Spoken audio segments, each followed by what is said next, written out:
네, 국민 여러분, 그리고 이 자리에 함께하고 계신 이 전문가 또 패널 여러분 반갑습니다. 분위기가 심각하죠? 네, 심각한 주제일수록 좀 밝은 마음으로 토의하면 좋겠습니다. 사람이 세상을 살아갈 때 의식주가 중요하다고 보통 얘기하죠. 보금자리, 가족과 함께 살아갈 물리적 공간이 좀 편안하고 좀 그야말로 쉽게 활용할 수 있을 정도로 접근이 가능해야 되는데 어느 날부터인가 이게 주거 수단인 동시에 이게 돈을 버는 수단이 됐던 것 같습니다. 뭐 지금도 주택이라고 하는 게 꼭 주거 수단이기보다는 투자 수단이기도 하죠. 뭐 그 기능을 전혀 우리가 무시할 수는 없습니다. 근데 문제는 그 비중이 어느 정도냐, 이게 또 관건이 아닐까 싶습니다. 대한민국 국민들의 자산 보유 현황을 보면 부동산이 가장 많다고 해요. 그리고 객관적 수치로 봤을 때 부동산의 가격, 비중 이런 게 전 세계에서 아마 가장 높은 쪽에 속하지 않을까 싶습니다. 그리고 한때 경험이긴 하지만 이게 이제 좁은 국토에 많은 사람들이 더군다나 또 특정 지역에 집중되다 보니까 부동산 특히 토지는 제한돼 있죠. 근데 수요는 계속 늘어나다 보니까 계속 가격이 상승해서 일본이 한때 어려움을 겪었습니다. 계속 가격이 계속 오르다가 결국 어느 한계점에 이르면서 그게 소위 풍선처럼 터졌다는 거죠. 그래서 지금 뭐 잃어버린 30년, 20년 이런 얘기도 나왔습니다. 우리도 사실은 그 정점을 향해서 달리고 있지 않냐는 그런 걱정을 하는 분들도 꽤 있습니다.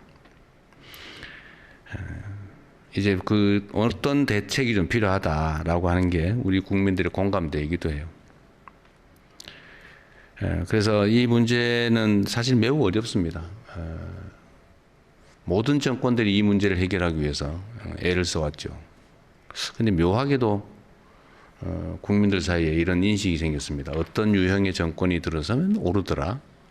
어떤 유형의 정권이 들어서면 내리더라. 이게 이제 몇 차례의 경험을 통해서 마치 진리처럼 이렇게 인식되기 시작한 측면도 있습니다. 뭐 여러분들이 많이 이따 분석해 뭐 주시겠지만 주택 공급이라고 하는 게 사실 매우 중요하잖아요. 가격에서. 이게 정책적으로 일정한 가격을 우리 정한다고 해서 정해지지 않죠. 자본시장 원리에 따라서 수요와 공급에 의해서 가격이 결정되지 않습니까? 그래서 뭐 누군가 그렇게 얘기하죠. 공급을 늘리면 해결이 되는데 문제는 어디에서 어떻게가 마땅치 않다는 거죠. 과거에 수도권이 계속 팽창할 때는 그린벨트를 풀어가지고 대규모 이제 주택단지를 만들거나 신도시를 만들면서 문제를 해결해 왔는데 이제는 서울의 어딘가 우리가 택지 개발을 해보려고 찾아보면 거의 찾기가 어렵죠. 또 인근 주민들은 왜 그 좋은 땅을 훼손하려고 그러냐 이렇게 반대하고 또 일부에서는 왜 있는 땅을 놀리냐 거기라도 훼손해서 집을 지어야지 뭐 이런 입장도 있습니다. 어쨌든 공급의 한계가 뚜렷하죠. 수요 측면도 보면 그렇죠. 수요도 내가 좀 더 쾌적한 집에서 살기 위해서 뭐 집을 늘린다든지 아니면 뭐 새를 살다 나는 이제 안정적인 내 집을 구해야 되겠다라고 해서 집을 사겠다, 취득하겠다는 이런 통상적 수요도 있는 반면에 집을 사놓으니까 보통 오르더라. 물가 이상으로 오르니까 이익이다. 한 채 사는 것보다는 두 채 사는 게 낫다. 3억짜리 사는 것보다는 30억짜리 사는 게 훨씬 효율적이다. 내 돈은 없지만 대출 받아서 사자. 이렇게 해서 뭐 누가 그런 얘기도 한번 했죠. 나 평생 한 채 한 채 사 모으다 보니까 이렇게 됐다. 뭐 이런 얘기도 있었는데, 그래서 투자용으로 또는 심하게 얘기하면 투기용으로 사는 경우도 있고, 앞으로 혹시 필요할지 모르니까 더 나쁜 상황에 대비해서 미리 사놓자 뭐 이런 가수요들도 있죠. 그래서 그 부동산 가격이 많이 변동하는 것 같습니다. 여기에 이제 간접적으로 영향을 미치는 게 조세 제도죠. 오늘도 아마 집중적으로 논의될 가능성이 많은데, 조세 제도라고 하는 것은 국가 재정을 확보하기 위해서 공정하게 국가 구성원 모두에게 부담하는 재정적 부담인데, 이걸 특정 영역의 수요를 억제하기 위해서 또는 공급을 늘리기 위해서 활용하는 건 약간 예외적인 상황이죠. 조세 제도의 원래 목적에서 사실은 살짝 벗어난다고 할까? 뭐 그것도 하나의 목적 중에 하나이긴 하지만 주 목적은 아니죠. 그래서 이 조세를 통해서 수요 공급에 관여하는 것이 과연 정당하냐, 또 어느 정도 개입하는 게 온당하냐, 이런 논쟁도 있을 것 같습니다. 그 외에도 예를 들면 금융 정책에 대해서도, 금융이라고 하는 그런 거죠. 괜히 돈 벌어서 내가 어디에 영업을 위해서 또는 뭐 개인적 관계에서 빌려주거나 이런 것을 국가가 관여하기 쉽지 않습니다. 그런데 금융기관들의 대출 여력, 이거는 사실은 국민들의 것이기도 하죠. 금융은 공적, 반쯤은 공적인 것이죠. 소위 국가 발권력이라고 하는 국민들의 위임된 권력의 일부죠. 그래서 이거를 누가 쓸 것이냐, 누구에게 그 금융을 활용할 기회를 줄 거냐는 결국 정책의 문제로 치환될 수 있을 것 같습니다. 그래서 이 논쟁도 많죠. 돈을 벌기 위해서 집을 사는데 돈을 빌려줘야, 금융을 활용할 수 있게 해줘야 되는 거냐. 사실 그렇게 되면 돈을 벌기 위해서는 주거용이라기보다는 뭐 투자, 투기를 위해서 금융을 활용해서 집값이 과도하게 오르면 그 집을 필요로 하는 국민들은 사실 피해를 보게 되죠. 그래서 국가 구성원 사이에 누군가는 국가 역량을 활용해서 누군가에게 피해를 입히면서 이익을 얻는다. 바람직하냐? 이거는 결국 또 정책적인 문제일 것 같습니다. 그래서 오늘은 또 이 금융 분야에 대해서도 아마 많은 의견들이 있을 것 같아요. 누구에게 주로 이익을 활용할 수 있게 할 것이냐, 의견을 한번 또 모아보겠습니다. 지금 이 토론회를 하기 전에 각 부처 장관들께서 그 공급 문제, 또 금융, 세제와 관련해서 주제별 토론회들을 했던 것 같아요.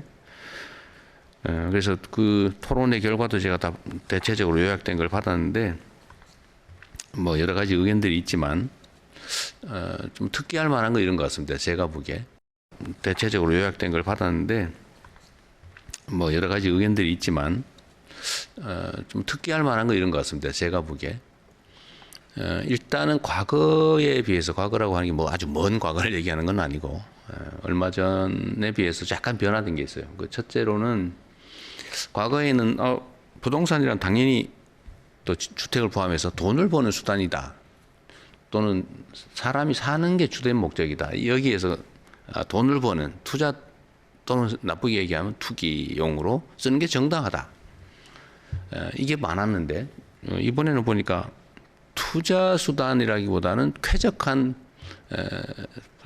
삶의 보금자리라는 측면이 많이 강조되는 것 같아요.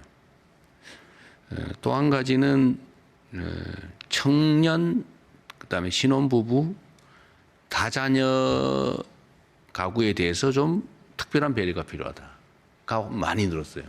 아마 우리 사회가 저출생으로 전 세계적으로 제일 먼저 소멸할 국가다, 뭐 이런 국제적인 지적이 있을 만큼 저출생, 또 비혼 이런 게 많아지면서 거기에 주된 원인 중에 하나가 주거 문제다라는 지적 때문에 국민들께서 그런 공감을 하시는 것 같습니다.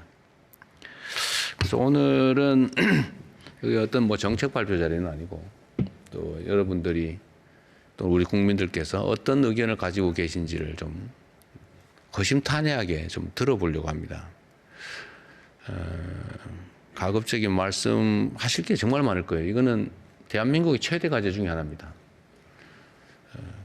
이게 이해관계 조정이 원래 정치 또는 국가 행정을 하는데 제일 어렵습니다. 왜냐하면 이쪽을 누르면 저쪽을 흘러오고, 저쪽을 당기면 이쪽이 밀리고 그러거든요. 그래서 정말 어려운 의제인데 그래도 우리는 상식과 합리성을 가진 사람들이어서 객관적으로 타당한 것들에 대해서 우리 국민들의 수용성은 매우 높습니다. 그래서 우리 국민들은 위대한 국민이죠. 하다못해 어디 집회를 해도 우리는 절대로 부시거나 때리거나 하지 않습니다. 합리적인 결론을 또 받아들이죠. 그래서 저는 이 부동산 문제도 물론 어렵긴 합니다만 정부도 최선을 다하고 우리가 또 이 주제에 대해서 허심탄회하게 토론하고 또 상대의 입장을 들어보고 그러다 보면 우리는 일정한 선에 사회적 합의가 가능할 거라고 봐요. 그래서 오늘도 뭐 여러 가지 논란들이 있겠지만 여러분들이 내주시는 의견들이 우리 정책 결정에 크게 도움이 될 겁니다. 물론 뭐 제가 이걸 다수결에 의해서 결정하거나 그러지는 않을 거예요. 그러나 많은 국민들의 의견을 듣는 건 정말로 중요하죠. 그리고 그게 합리성이 있다면 당연히 다수의 의견을 따라가야 되겠죠. 그게 약간의 이제 갈등과 저항을 수반하더라도 또 그런 걸 하라고 저 같은 사람을 뽑아놓은 거 아니겠습니까? 보통 이렇게 선출직 공무원들한테는 큰 권력이 주어지죠. 권한, 권력. 이제 권력이라고 하는 게 그런 거죠. 원하지 않는 상황을 수용할 수밖에 없게 하는 힘. 그게 권력인데 그걸 아무 때나 막 쓰면 안 되고 국민들 사이 이해관계를 조정을 하는 겁니다. 첫째로는 팩트에 기반해야 되겠죠. 예를 들면 허위 사실에 기반하거나 아니면 가정에 기반해서 논쟁을 하면 논쟁이 아니라 싸움밖에 안 됩니다. 그래서 객관적인 팩트를 정확하게 확인하고 두 번째로 각자의 주장을 정확하게 하고 세 번째로는 그 이해관계를 조금씩 조정해 보는 거죠. 그러면 이제 어느 정도 접근을 합니다. 최선을 다해서 노력해보고 그런데 마지막까지 접근이 안 되는 영역이 많이 있습니다. 그리고 사람이 원래 그럴 수밖에 없죠. 자기 입장이라고 하는 것도 있고 처한 상황도 다 다르기 때문에 최종적인 합의에 이르긴 쉽지 않아요. 그럼 요 간극이 생겼을 때 이걸 강제로 또 본인이 원하지 않지만 이렇게 최종 결론에 이르게 하는 힘이 바로 권력이고, 근데 그런 걸 하라고 우리가 대리인, 공직자들을 뽑아놓거나 임명하는 거죠. 그런데 여기에는 필수적으로 불만이 따릅니다. 나는 요거까지밖에 안 하는데 강제로 요거까지 끌고 오잖아요. 이쪽 사람도 여기다 강제로 이제 끌려온 거죠. 그러면 일단 흡족하지 않죠. 싫죠. 그리고 심하게는 반발하죠. 그런데 이거는 책임의 영역입니다. 권한을 행사하면 그 권한에 따른 만큼 책임을 지는 거죠. 그래서 저는 언제나 공직자의 최대 덕목은 책임을 지는 거다 이렇게 생각합니다. 비난도 감수해야 될 경우가 있죠. 그다음에 일정한 정도의 갈등과 저항도 감수해야 될 겁니다. 그러나 그 전에 최대한 많은 분들의 의견을 모으고 조정할 필요가 있겠다 그 생각이 들어요. 제가 이번 주 내일이죠. 내일은 다시 또 그 남미, 중남미 쪽 장기 출장을 가기 때문에 그 사이에 우리가 또 시한이 또 있는가 봐요. 조세 제도는 법률상 언제까지 이렇게 내게 돼 있다고 합니다. 근데 그 시한 때문에 지금 좀 쫓기긴 하는데 혹시 오늘 얘기를 하다가 좀 부족하면 네. 총리께서 한번 그 사이에 네. 한 번쯤 더 얘기를 좀 해봤으면 좋겠습니다. 하여튼 오늘 말씀하실 때 가급적이면 요약해 주시면 좋을 것 같아요. 이 부동산 문제는 온 국민의 관심사에서 거의 대부분의 국민들이 전문가들입니다. 다 알고 있어요. 저보다 더 잘 아는 분도 많더라고요. 그러니까 대체적으로 아는 내용이기 때문에 이유나 과정이나 논거나 막 자세히 설명하지 않으셔도 주장할 수 있을 겁니다. 그리고 중복된 주장은 조금 더 줄여주시고 가급적이 많은 분들의 의견을 듣고 싶어요. 또 입장이 아주 다양한 분들을 오늘 모셨기 때문에 제가 이렇게 보니까 얼굴을 텔레비에서 본 분도 계시고 유튜브에서 본 사람도 있고 아주 다양하십니다. 그래서 각각의 또 특장기들이 있기 때문에 많은 분들 또 특장기들이 있기 때문에 많은 분들 의견을 들어보는 게 좋을 것 같아요. 또 영역도 다양합니다. 입장도 다양하고 그래서 요약해서 좀 해주시면 좋을 것 같아요. 네, 제가 일단 모두에 드릴 말씀은 드렸습니다. 이건 뭐 대한민국 최대 과제에 관한 토론이라 뭐 심각하기도 한데 또 그러나 우리가 뭐 적군도 아니고 또 자기 입장은 좀 편하게 낼 수 있도록 해주시기 바랍니다. 네, 고맙습니다.